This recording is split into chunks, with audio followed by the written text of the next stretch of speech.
In today's video, I'm going to bring you along with me to a Goodwill in Maple Grove, Minnesota.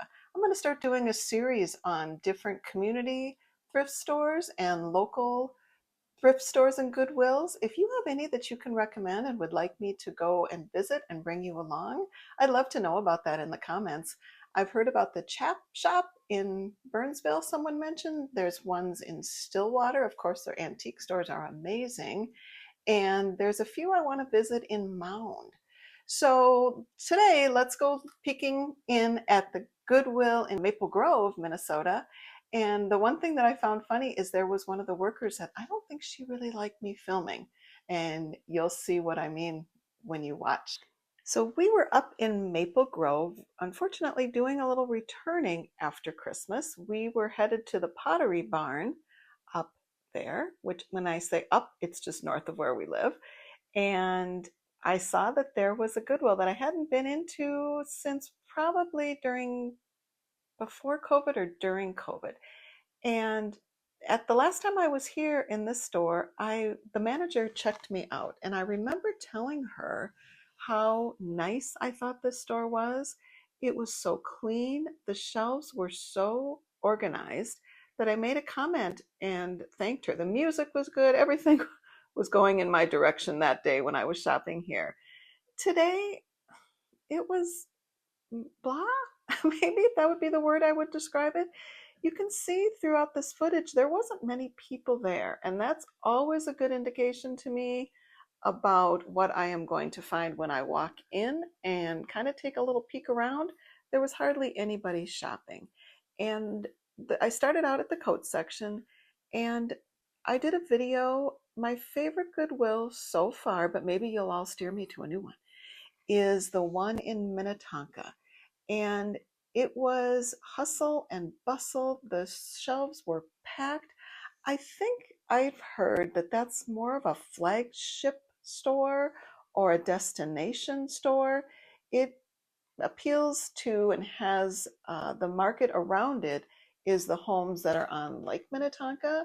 So the inventory is quite nice. The shoes, the coats, it was okay. There wasn't anything at all that stood out to me as, oh, you should really, this is the shop. The thing about the coats for me is it's Minnesota, it's winter, and I think if you're a store appealing to the community, although I think we can all agree that Goodwill more is corporate feel than community feel, make the coats um, affordable. They were marked up again in the $29.99. Anything that was warm and nice, not well priced. So the coats to me, that bothers me a little bit that they aren't better priced. The shoes were fine at the price. There wasn't anything I found that was really marked up. It's just that nothing really caught my eye. Today I made my way to the clothing items first, which I normally take off and go to looking at the hard goods, but I thought I would spend a little more time today and show you about the clothing. Now, don't get mad at me, but this was a whole section of capri pants. And you may love capri pants, and that is fine. It's just you can't find them in the stores anymore. I'm not a big fan. And there was an entire row, but you see how far apart they are. I don't know that I would, that wasn't my favorite section. I've actually gone to dresses in the summertime. So you may like them, and that is just fine. But to devote an entire section to something that really isn't even in the stores anymore, it just gave the vibe of a not really very well curated store. So my opinion, I found that sometimes people get mad at me for sometimes saying my opinion, which is totally okay. You can have your opinion too. The handbags they were okay. It wasn't easy to find pricing on them. The handbag section was just mediocre. I was kind of surprised at that because a lot of times you can find some decent quality handbags and marked up a little bit, but not so great. So the shorts in the spring were coming out. Makes great sense that they would already be there, but nothing to write home about. I think for me, it was that maternity. I think for me, that was just a lack of inventory that was surprising to me. Looks like their swimsuits are all new with tag, which is great. We get a lot of, I see a lot of inventory that is Target. Target is based in Minnesota, so a lot of times I think Target will donate. This one was very pretty, very well made, but very high priced. It was new with tags. I think it was said Disney on it. That would have been a nice find for personal use, not to resell. So I think that was probably fairly priced. There was a whole section on this brand name. So somebody, I don't know who donated that, but a lot of their sleepwear had been donated or given by this same brand. So that was kind of uneventful. I really like shopping for vintage lingerie. I used to back in the day be able to. It was just packed, rows and rows and rows and rows of lingerie, and of course, you go home and wash it. I always wash my items. In fact, they don't even come in our home. So our garage is off of the laundry room, and I bring in those big blue IKEA bags, and I will sort all of our inventory right in the laundry room, and everything goes in the wash. Even the dry cleanables, I use Dryel in our dryer, and I will even run them through the dryer, or secondary to that, and maybe even in addition to that, I will steam them. I bought a steamer. My first one I found at the Goodwill. That my problem was I think that people weren't using that the owners before weren't using distilled water because it didn't last very long. So you have to invest in distilled water. So I had to buy another one on Amazon. So I will steam if I can't clean it, and sometimes after washing it, of course, it's wrinkled. I steam a lot of the items, which comes out great. In fact, we don't use an iron anymore. Steamer is the way to go, even if you aren't a reseller. Boy, it takes up some room, but boy, do things come out nicely.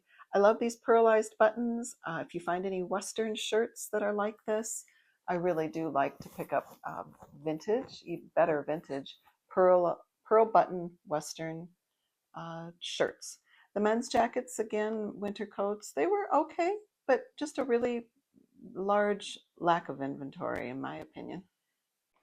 When I was at that Minnetonka Goodwill, and I mention it because it's really within driving distance of this Maple Grove one, I think there are two Goodwills in Maple Grove. This one, like I said, was the one that was across from the Walmart and Sam's Club in that area. Also by the main kind of downtown area of Maple Grove, which actually is really kind of a nice little place if you have time to poke around at the Shops of Arbor Lake, I think it's called. That's a nice area, and there's a lot of restaurants and there's a lot of good shopping in there. But I was laughing because the Vikings and the Packers played, and their jerseys were right next to each other. Packers were marked up, big rivalry, but it was a jersey versus a shirt. But I thought that was kind of funny. So the kids' clothes were okay. Nothing again that really caught my eye.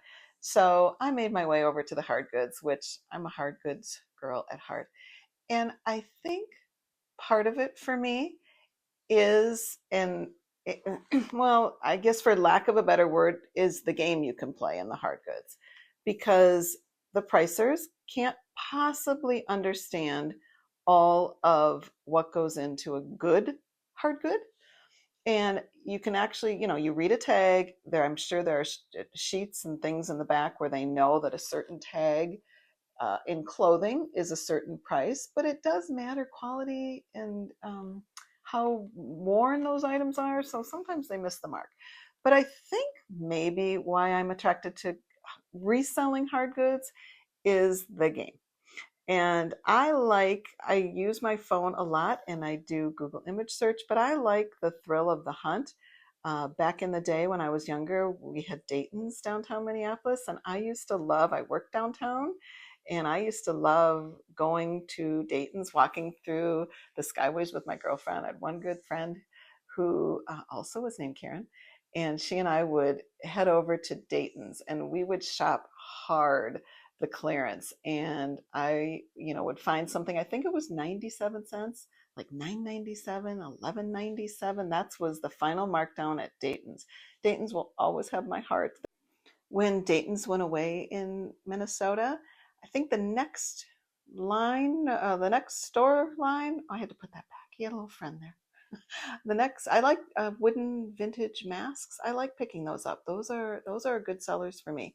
When the next store came, I believe it was Marshall Fields. Didn't love it. Then now it's Macy's. Don't love it. Dayton's. Nothing compared to Dayton's in my mind. I was a Dayton's girl through and through and worked downtown during the time that I was always shopping there. I sold a little set. I'll pop in a screenshot. I sold a little set of cow just recently. I got picked mine up at a church rummage sale. Let me know if you'd ever like to see videos about church rummage sales. I know you can't get to them if you don't live in Minnesota on the weekend that I was there. Oh, there's the lady. There is the lady who was not happy with me. She followed me around on the different aisles. I have this. I'll pop in a screenshot, but it's a 3-piece set. So it's missing 2 of the pieces. I actually, again, broken record, picked it up at a church rummage sale, but it's missing 2 of the pieces that go with it. I think these are that was a napkin holder, an owl one. I think that would have done okay, a mid-century owl napkin holder. It's funny to me the things that still sell that you would consider maybe back in the day, old fashioned. That one might have done okay. But you can see the hard goods in comparison to the Minnetonka. I did a couple of videos I talked about. The Minnetonka shelves were packed and deep. Always look in the bottom rows. Don't everybody looks right there at eye level. Look up. And definitely, if you can get down there, sometimes I can get down, I just can't get back up. Mail sorters. I've sold mail sorters as well.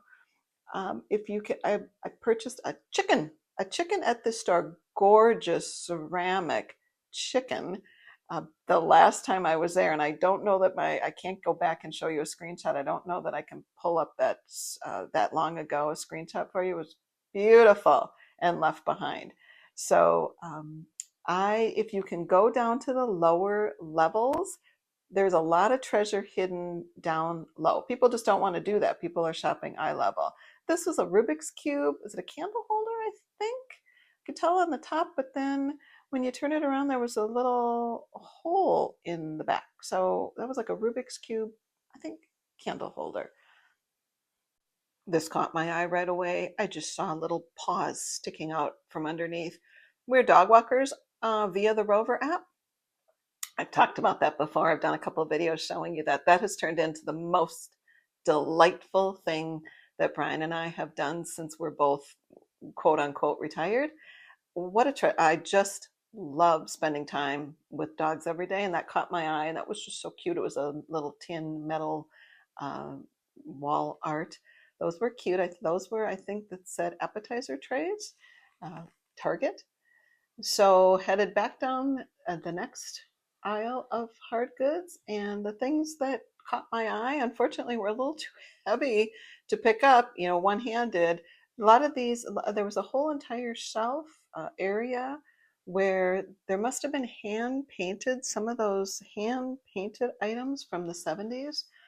There's another one. Somebody must have donated all of these little collectibles that had been on shelves for years, but I saw many in the same section, hand painted.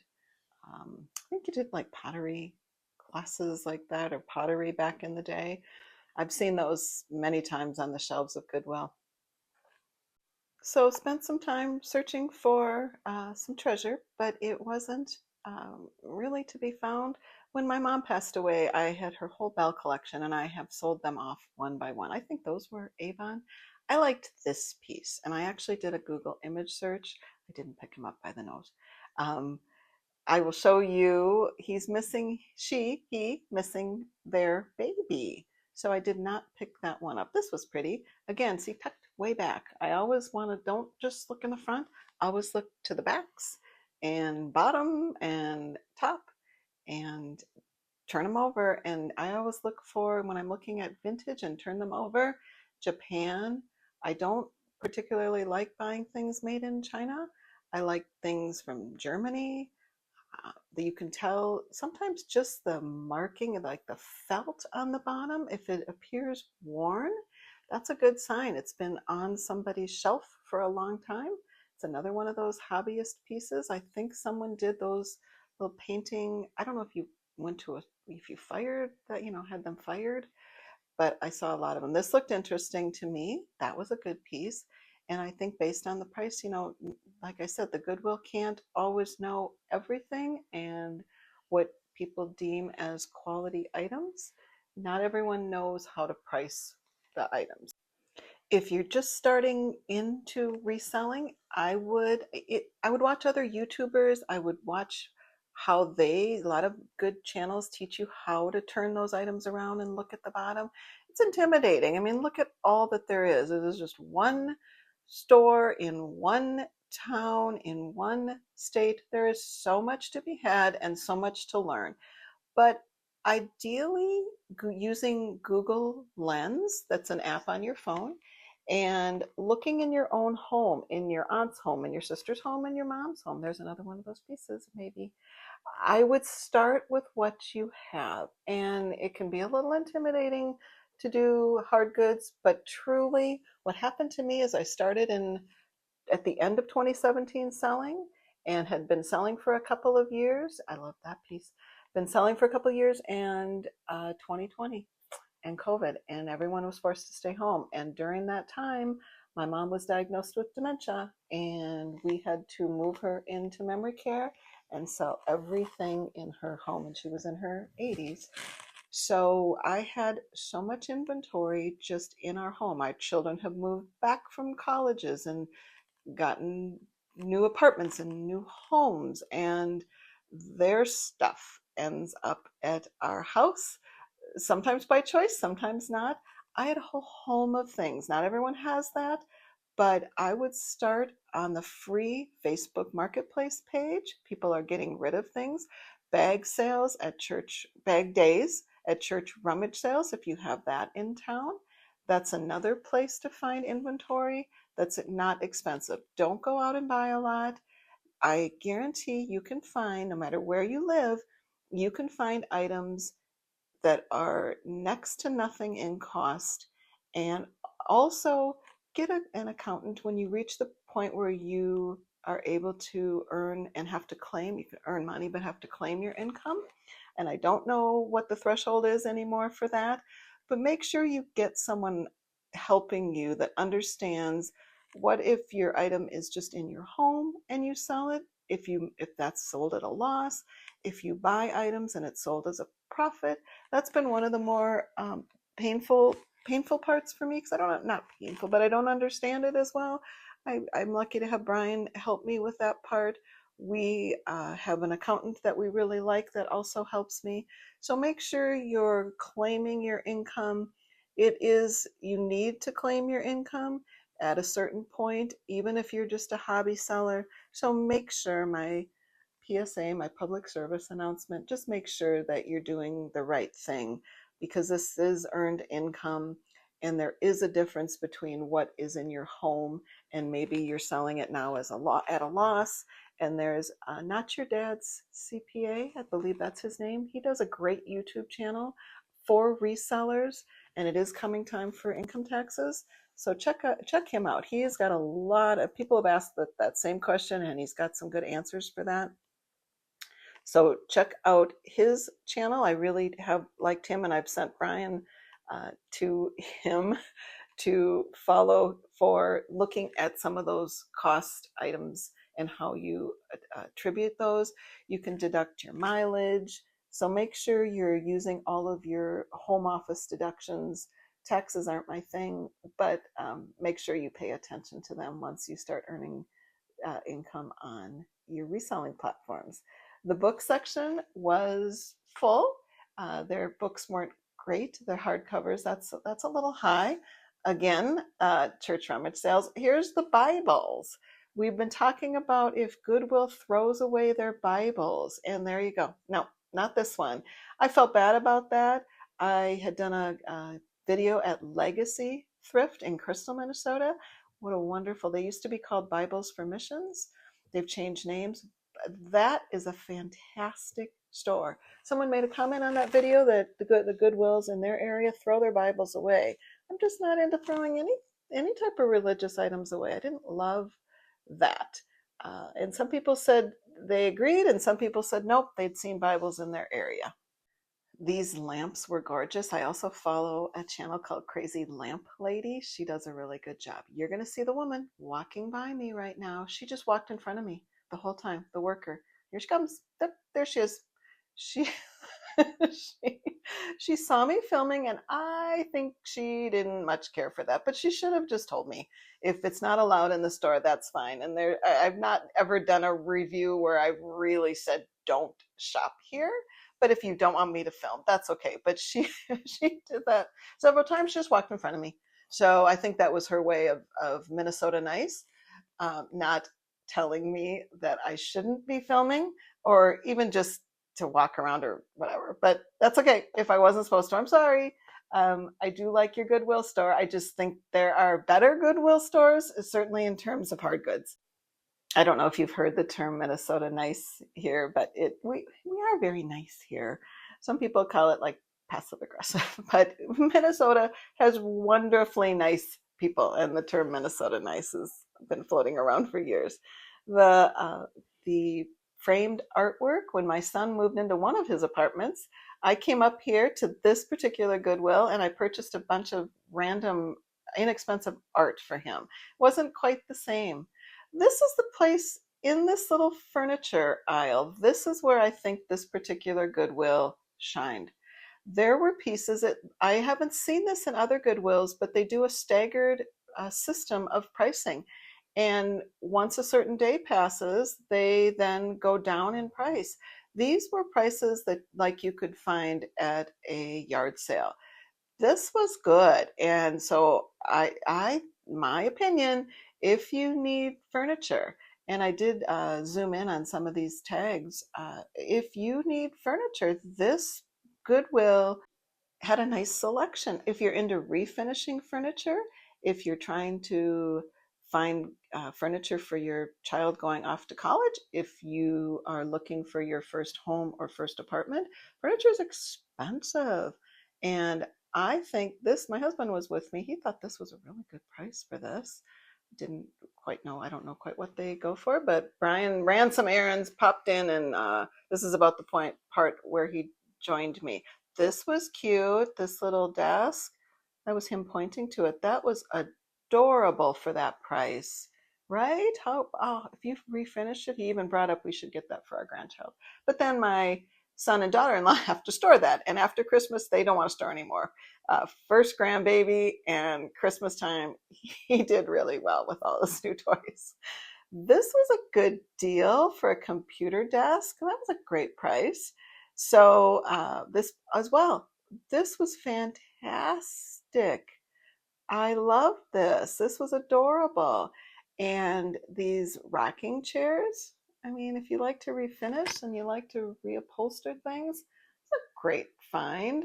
The one thing that I kept from my kids' childhood is the glider rockers. Do you remember the glider rockers from the 90s? I did keep that, and I rocked my babies in it, and now I haven't done it yet, but I need to rock my grandbaby in that. I couldn't get rid of that one piece, and they had those 90s or 80s glider rockers at the store. So these were great priced. I was very impressed.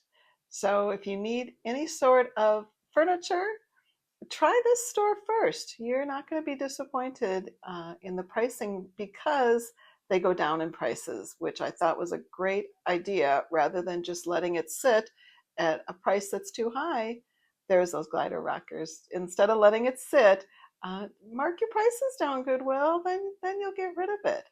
So if you're in the area, I would recommend you stop at the Goodwill in Minnetonka, Minnesota, and especially take a peek. This was so cute for the price. Can't you see refinishing that? So take a peek at the Goodwill in Minnetonka, Minnesota.